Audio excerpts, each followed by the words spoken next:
휘낭시에라는 과자를 제대로 이해하는 것에 집중해 보려고 해요. 오늘 만드는 방식은 아마 조금 낯설 수 있어요. 평소 언제까지 태워야 할지 헷갈렸던 분들은 왜 이렇게 해야 하는지를 이해하게 도와주는 여러분의 기본 레시피가 되었으면 좋겠습니다. 안녕하세요, 키온입니다. 오늘은 많은 분들이 한 번쯤은 만들어 보셨지만 막상 제대로 만들기 어려운 클래식 휘낭시에를 만들어 보겠습니다. 겉은 바삭하고 속은 쫀쫀하게 만들고 싶었지만 구워보면 혹시나거나 반대로 너무 딱딱하거나 또는 바닥이 들뜨고 심하면 기름이 새어나와 의외로 아쉬웠던 경우가 있으셨을 거예요. 이번 영상은 휘낭시에라는 과자를 제대로 이해하는 것에 집중해 보려고 해요. 버터를 얼마나 태워야 하는지, 흰자와 가루를 어떤 방식으로 섞어야 하는지, 왜 휴지가 필요하고 팬닝 양과 구운 온도까지 세세하게 하나씩 짚어가며 이유를 설명드릴게요.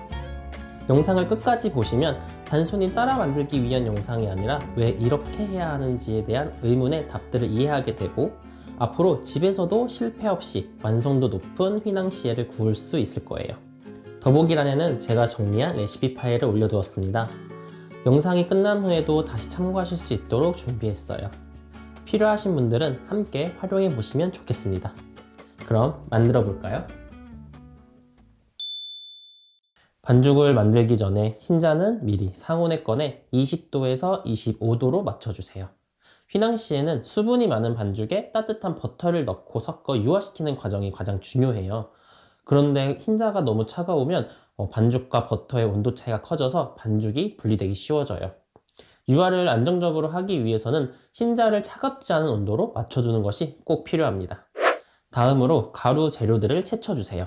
휘낭시에 반죽은 최대한 공기 포집이 적어야 쫀쫀하고 균일한 식감이 나와요. 가루가 뭉쳐있으면 섞는 시간이 길어지고 그 과정에서 불필요한 공기가 더 들어갈 수 있기 때문에 꼭 채를 쳐주세요. 오늘 들어가는 가루 재료 중에 옥수수 전분은 휘낭시에 속을 조밀하게 만들어주는 역할을 해요. 오븐에서 구워질 때 전분이 젤처럼 구조를 만들어 휘낭시에 특유의 촉촉하면서도 밀도 있는 식감을 만드는 데 도움이 됩니다. 그리고 여기서 자주 받는 질문이 옥수수 전분이 없으면 감자 전분으로 대체 가능한지 많이들 물어보세요.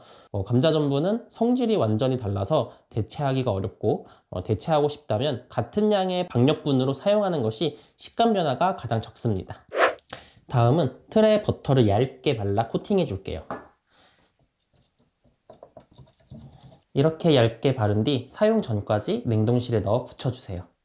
버터가 차갑게 굳어 있어야 반죽을 넣고 구웠을 때 구움색이 고르게 나와요.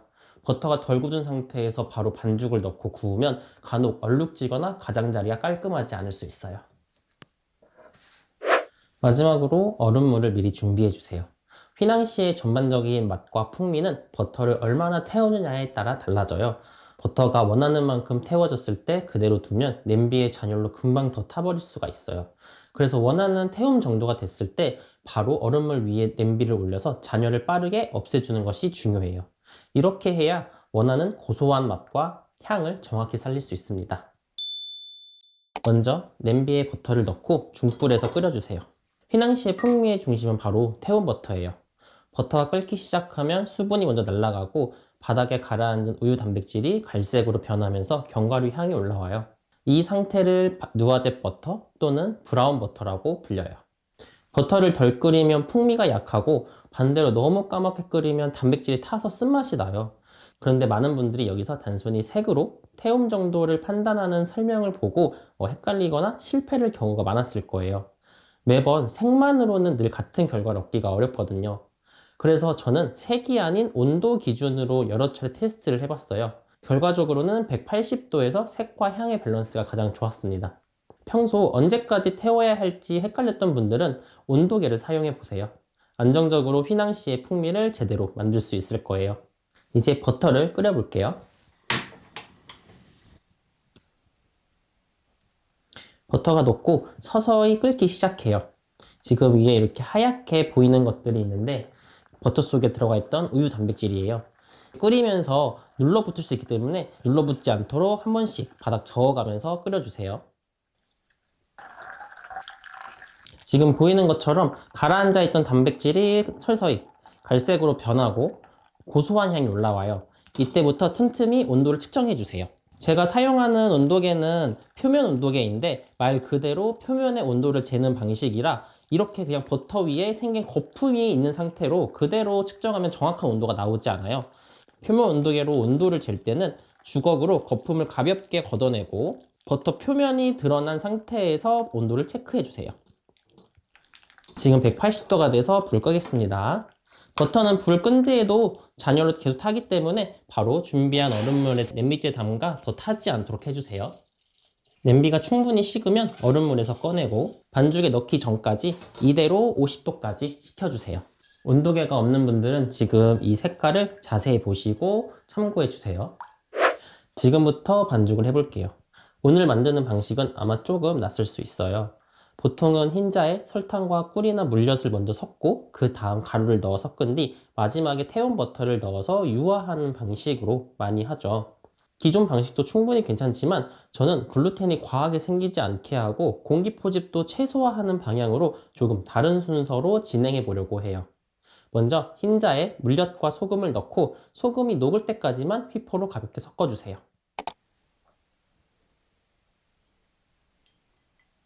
이때 공기가 들어가지 않도록 휘퍼를 불 바닥에 붙이고 수직으로 세워 움직여주는 것이 중요해요. 바닥에 소금이 보이지 않는다면 충분합니다. 채친 가루에 설탕과 트레알로스를 넣고 휘퍼로 가볍게 섞어줄게요. 트레알로스는 조금 낯선 재료일 거예요. 설탕보다는 단맛이 절반 정도로 덜하고 수분을 잡아두는 성질이 강해서 과자를 구운 후 촉촉함을 더 오래 유지시켜줘요. 보통 휘낭시에는 바삭한 식감을 내기 위해 설탕을 많이 넣는데 그만큼 단맛이 강해져 부담스러울 수 있어요. 저는 단맛은 줄이면서 식감은 유지할 수 있는 재료로 트레알로스를 선택했어요. 낯선 재료라서 처음엔 어색하게 느껴질 수 있고 번거롭지만 새로운 재료를 소개하는 것도 제 역할이라고 생각해요. 평소에는 가정에서 쉽게 구하는 재료 위주로 레시피를 만들지만 이번만큼은 한번 경험해 보셨으면 좋겠다는 마음으로 넣었습니다. 만약 트레알로스가 없다면 같은 양의 설탕으로 대체하셔도 괜찮아요. 다만 단맛이 조금 올라간다는 점만 참고해 주세요. 이제 이 가루 쪽에 흰자를 넣고 날가루가 보이지 않을 때까지 휘퍼로 섞어 줄게요. 이 방식은 기존 방식보다는 가루 뭉침이 덜해서 적은 움직임으로도 이제 매끈하게 반죽을 섞을 수가 있어요. 그래서 과하게 글루텐이 생기는 것을 막고 불필요한 기포도 훨씬 적게 생겨요. 이해를 돕기 위해서 예를 든다면 미숫가루를 탈 때 물을 먼저 넣고 가루를 넣으면 덩어리가 쉽게 져서 잘 안 풀렸던 경험이 있으실 거예요. 그 덩어리를 풀려고 더 세게 흔들다 보면 거품이 잔뜩 생기기도 하죠. 휘낭시에 반죽 똑같아요. 액체 재료인 흰자에 가루를 넣으면 가루 뭉침이 생기고 그걸 풀려고 더 세게 더 오래 섞을 수밖에 없어요. 그 과정에서 불필요한 공기가 들어가고 글루텐이 생길 수가 있죠. 그래서 지금처럼 가루 쪽에 흰자를 넣어서 최소한의 움직임으로 섞는 게 중요해요. 이렇게 해야지 공기 포집과 글루텐 형성을 최소화해서 휘낭시에 특유의 조밀하고 쫀쫀한 그런 식감을 만들 수가 있습니다. 그럼 이제 흰자를 넣고 섞어 보겠습니다. 흰자를 전부 넣어주시고 휘퍼를 불 바닥에 붙이고 수직으로 세운 상태에서 가운데서 작은 원을 그리듯 섞다가 점점 범위를 넓혀가며 섞어주세요. 이렇게 날가루가 보이지 않고 반죽이 매끄러우면 바로 멈춰주세요. 과하게 섞을 필요는 전혀 없어요. 주걱으로 한번 바닥까지 정리해 주시고요. 이제 50도로 식힌 버터를 넣고 같은 방식으로 유화시키며 섞어주세요. 여기서 버터 온도가 정말 중요해요. 버터가 차가우면 점성이 높아져 반죽 속에 잘 퍼지지 않아서 유화가 어렵고 반대로 뜨거우면 반죽 속 단백질이 열에 의해서 부분적으로 익어 반죽이 불안정해질 수가 있어요. 유화가 제대로 되지 않으면 촉촉하고 바삭한 식감을 만들기 어렵고 납작하게 구워지며 과하게 딱딱해지거나 또는 심하면 기름이 새어나오는 현상이 생길 수가 있죠. 그래서 버터를 넣기 전에는 온도 체크를 꼭 해주세요. 지금 버터의 온도가 적당해서 바로 넣고 섞어 볼게요. 아까처럼 같은 방식으로 가운데부터 작은 원을 그리듯 하며 점점 범위를 넓혀가며 섞어주시면 됩니다. 이렇게 반죽이 전체적으로 매끄럽고 윤기가 나면 됩니다. 주걱으로 바닥까지 정리해주고 랩을 씌워 최대 24시간까지 냉장 휴지해주세요. 휴지를 하면 반죽이 안정되고 구웠을 때 훨씬 바삭하면서도 쫀쫀한 식감을 만들 수가 있습니다. 그리고 촉촉함도 오래 유지돼요. 시간이 부족하더라도 최소 3시간은 꼭 지켜주세요. 휴지가 끝난 반죽은 꼭 바닥부터 다시 뒤섞어서 전체적으로 정리해주세요. 휴지하는 동안에 무거운 재료들이 자연스럽게 아래로 가라앉기 때문에 정리해주지 않고 그대로 구워버리면 굽는 결과가 들쑥날쑥해질 수가 있어요. 그래서 재료가 다시 균일하게 섞이고 불필요한 기포도 빠져서 안정적인 휘낭시에를 만들 수 있도록 한번 뒤섞어서 정리해주세요. 정리한 반죽은 이제 짤주머니에 담아주시면 되겠습니다. 이제 팬닝을 해줄 건데요. 제가 여러 번 테스트해본 결과 휘낭시에 바삭함은 팬닝 양에 따라서도 차이가 있어요. 팬닝 양이 많으면 겉이 바삭하기보다는 조금 더 폭신한 느낌이 나고, 반대로 팬닝 양을 조금 줄이면 겉이 훨씬 바삭하게 살아나요. 팬닝 양을 조금 줄이면 열이 빠르게 안쪽까지 닿아서 수분이 빠르게 증발하고 이제 버터와 설탕, 단백질이 충분히 구워지면서 겉이 바삭하게 구워져요. 오늘은 바삭한 식감을 만들고 싶기 때문에 36g씩 각 팬닝해 볼게요. 반죽을 짜줄 땐 저울에 틀을 올려서 매번 같은 무게로 짤 수 있도록 체크해 주세요. 팬닝 양이 일정해야 구워진 후 결과가 균일하게 나올 수가 있어요. 그럼 냉동실에 넣어뒀던 틀에 반죽을 바로 짜볼게요.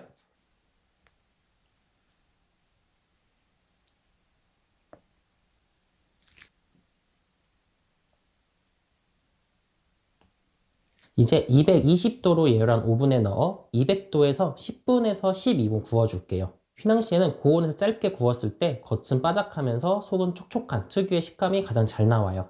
한번 구워보겠습니다.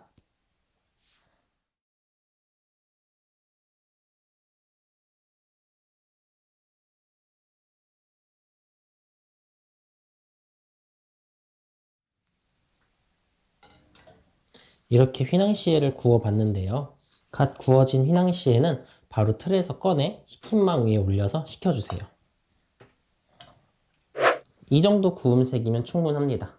간혹 구운 뒤 휘낭시에 바닥을 살펴봤는데 바닥이 들떠서 바닥 부분만 구움색이 제대로 나지 않는 경우가 있어요.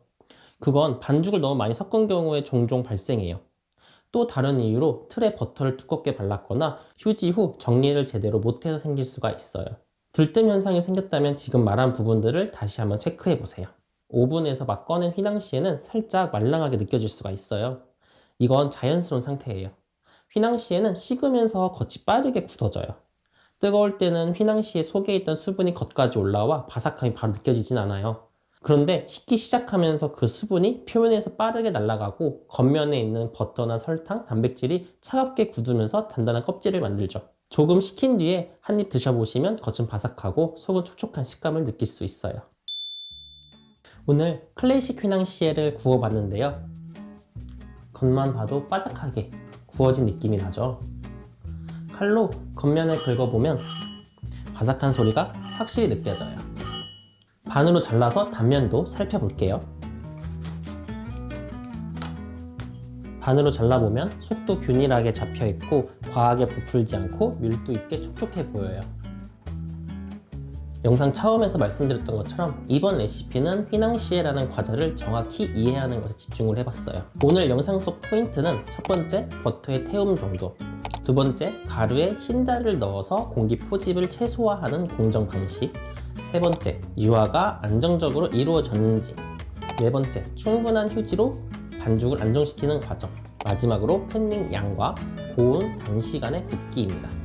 오늘 영상이 단순히 한번 따라 만든 레시피가 아니라 왜 이렇게 해야 하는지를 이해하게 도와주는 여러분의 기본 레시피가 되었으면 좋겠습니다. 궁금하거나 어려운 부분이 있으면 언제든 댓글과 인스타 DM 남겨주세요. 영상이 도움이 되셨다면 다음에도 같이 만들어봐요. 저는 키온이었습니다. 감사합니다.